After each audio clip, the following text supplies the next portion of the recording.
Good morning guys! So ito na naman tayo. Ayan. Alam niyo naman yan kapag ganyan nag-aayos na kami. Meron na naman kami pupuntahan.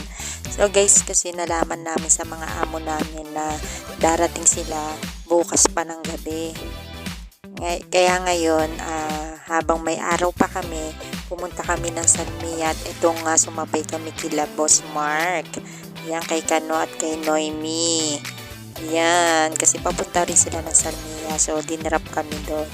Ayan na, naglalakad na kami papunta sa aming tatambayan. So, yan, nandito na tayo sa aming tambayan. Yan, may kantahan siya guys. Kaya gusto ko dito kasi ang ganda ng ambience niya. Yung ilaw niya talaga nakakaliwanag, nakakawala siya ng stress. Ayan, so yan, umorder na si Madam Meba kasi nga, ayan, habang nakapag-order na siya, yan, kumanta muna ako. Pagkatapos nga namin kumanta, ayan na ang aming in-order. So, itong in-order ko, ako talaga yung namilit. So, si Meba mahilig kasi sa may sabaw. Kaya dinagdagan niya ng sinigang na bangus. Kaya yun, meron kami sinigang na bangus. Kahit ang dalawa lang kami kakain, ang dami in-order ni Meba. So, ayan guys, kain tayo. Alam niyo bang dito guys, kapag umorder ka dito o bumili ka kahit saan dito sa parte ng Kuwait, kung ano yung mga gusto mong bilhing bagay, o pagkain man yan, o yan, kahit ano man mabibili dito, huwag kang magko-convert talaga sa Philippine money kasi napakamahal niya talaga guys. Napakamahal, parang hindi bukal sa loob mo bumili kapag kinonvert mo siya sa Philippine money.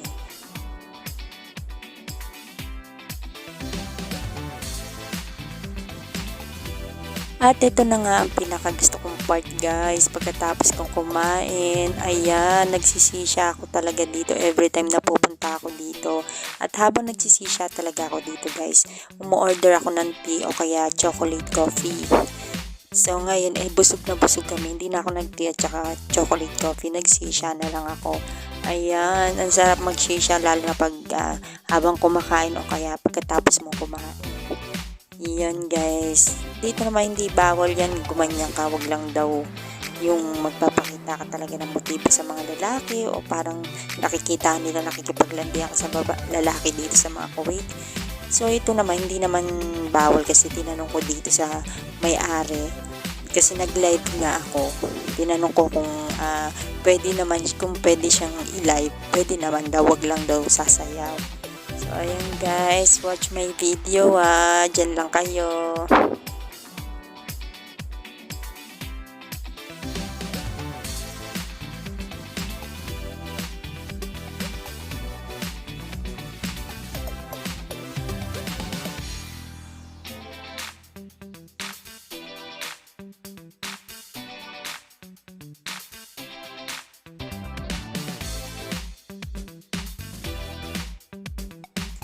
At ayan nga, at mahaba pa ang oras namin guys. Lumabas kami doon sa tinatambayan namin at naisipan kong dumaan doon sa pinakargohan ko.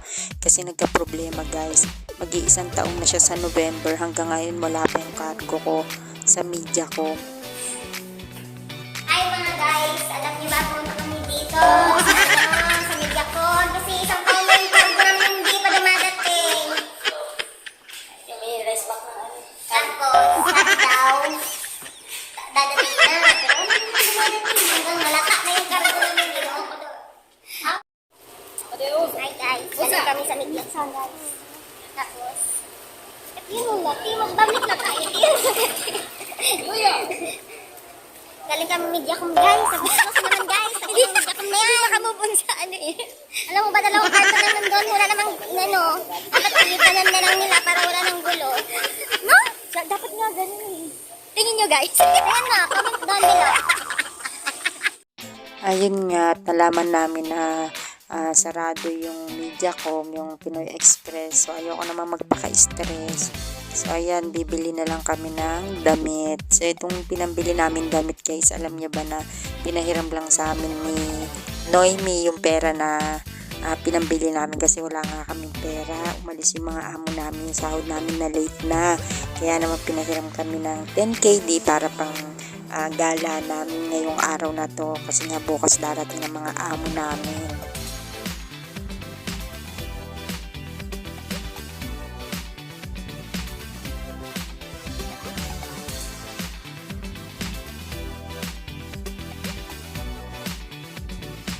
At ayun nga, bago kami umuwi sa bahay, kasi nga may binili kami mga tinapay, binigyan namin si Noemi. Ayan, makabawi-bawi man lang kay Noemi sa mga libre niya. So ayan, habang nanonood nga sila, binigyan kami ng alak ni Meba.